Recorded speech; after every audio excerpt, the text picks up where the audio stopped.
Firstly, I'd just like to acknowledge the traditional owners of Australia and pay my respects to elders past and present.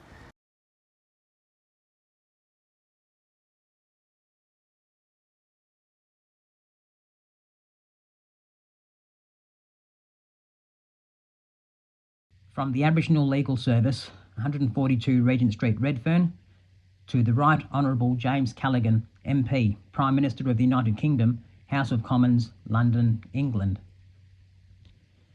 Dear Sir, on Tuesday 2nd November 1976, in the name of the Aboriginal people of Australia, a group invaded Britain and planted an Aboriginal flag at the beach of Dover Harbour, in daylight and directly below army installations.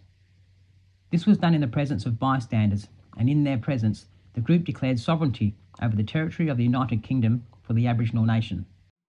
Yeah, Dad, we've got some questions for you, and Okay. we wanted to talk to you especially because I've been talking to Michael about when you came over to the UK and came to Dover and planted the flag back in the 70s and everything that happened then. We got to go and see where you planted the flag, and I could envision everything that you told me, and it was pretty dramatic, with those white cliffs, and I could just imagine the story of you and Uncle Cecil just rowing up in the boat with the flag and climbing onto the shore and Yeah, well, the boat sank. What happened? We had to swim ashore. Oh no, I bet it was quite a scene. Well, it was English weather. It was cold. Yeah. It was in English winter time. Although the invading party was armed, force was not necessary, for the natives accepted the conquest peacefully and indeed took gifts from the invaders of trinkets, beads, and pieces of red cloth. I saw that you had, I think you told me once that you had beads and red cloth that you handed out. Yep. Yeah, and was that a gesture, a peaceful gesture? Yes, it was. Yeah, yeah. We weren't there to do an Hitler type thing. No, definitely not. As far as one can see, the invasion was a replica of the purported British taking of Australian Aboriginal territory in 1770. If the flag was good enough for Cook, it's good enough for us. So what we were trying to do is establish our rights as people within the continent of Australia, and we assumed that that by doing it and raising the flag in the UK, we would get the British Prime Minister to acknowledge it and say to the Australian government, well, we are people and we want our rights as people to be registered and to be endorsed. So when they raised the British flag with Cook, they also raised obligations to Aboriginal people who owned the land. And they've owned that land since time immemorial. The legality of the respective possessions of the territories is a difficult question to determine and may be influenced by the acceptance or otherwise of the conquest by the respective people. By all appearances, particularly as the Aboriginal flag was still flying when the party left Dover late in the evening of 2nd November, the natives of Britain accepted the 1976 invasion. We do you the courtesy, however, of asking whether the acceptance is confirmed.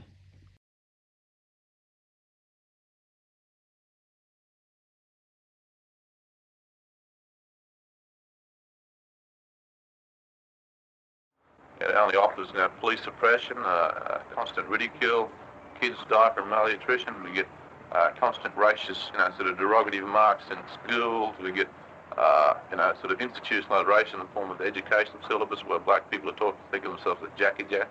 There is no positive sort of image of black people in this society. It's run by the controlled or used by the white media. Now we want to change all this.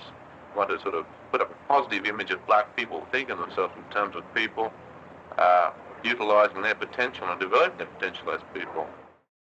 The tent embassy was established in 1972. I was one of the people that were down there. That went going and is still going today. Every step matters, every step counts, and there was a time when the embassy was first set up that Aboriginal people literally had no rights. So it's a process. We're gradually getting more rights. but we're not getting the rights that we should have, and that is the rights, equal rights to the land, waters and country.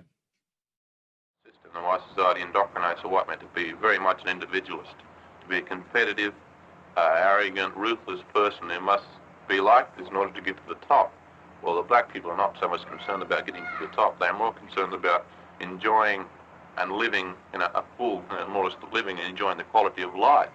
Not how much bread you can accumulate, not how much power one can accumulate, but the fact that we can sort of develop communities where black people, through their old tribal kinship sort of beliefs and attitudes, we can sort of bring out black communities where the black people themselves are the ones who decide what happens to that community, are the ones who bring in the bread, are the ones who sort of share this bread with, take care of the old people and the young people, that we have our own preschool, kindergartens, we have our own nurseries, we have our own old age homes, not homes but necessarily, I wouldn't think in terms of home, but old age, what's it called, institutions in some form, that where the old people are respected and looked upon as, you know, examples of leadership by the younger people, and they've got a very powerful part to play in this black society. You know, sort of, it'll be the embodiment of, say, traditional Aboriginal culture and even contemporary stuff, but also certain aspects of contemporary sort of European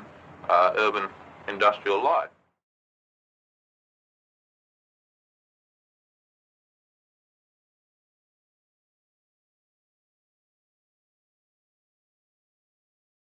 Well, it's something that totally bewildered me, because you had white Australian students demonstrating and standing up for the rights of people in Africa, but not for Aboriginal people in Australia. And I couldn't understand the logic of that. If you do that for one group of people around the world, you've got to do it for everyone. Personally, I couldn't understand it, because the Springboks were playing football in Australia. They weren't playing white Australians over there in South Africa. So for the Australian people to go along with them just to say, well, they're here now, we've got to play by their game, it just doesn't make sense. The Aboriginal component in relation to South Africa and the apartheid regime, oh, that's outrageous. But to think that Australian people were decent people and the ones who stood up and were counted, that they could also not say, well, this also applies to all people.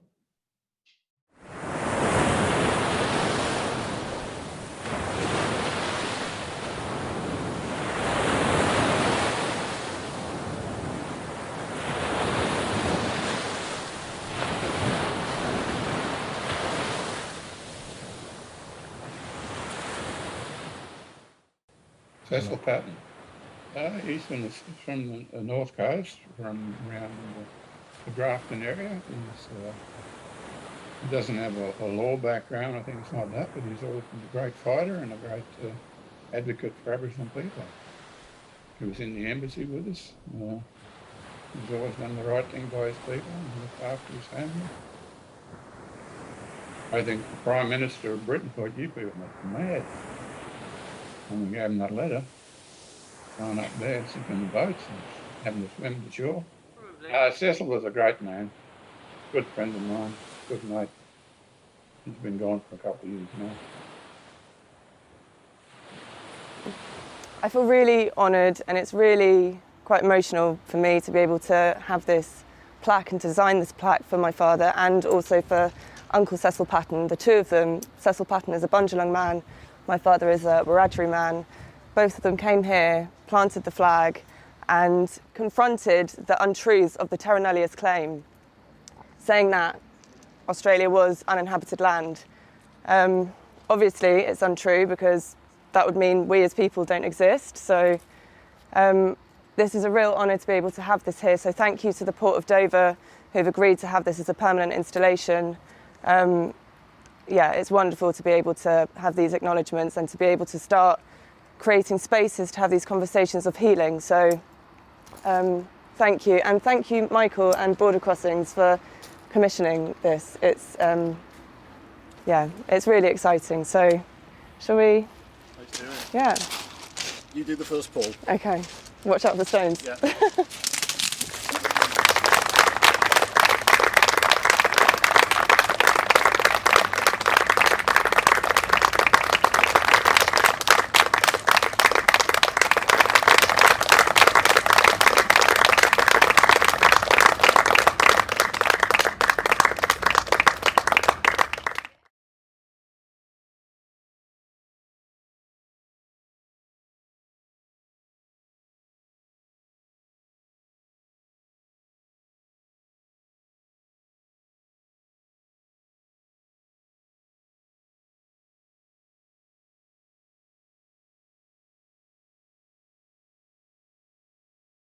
I wouldn't do it again. It was so cold.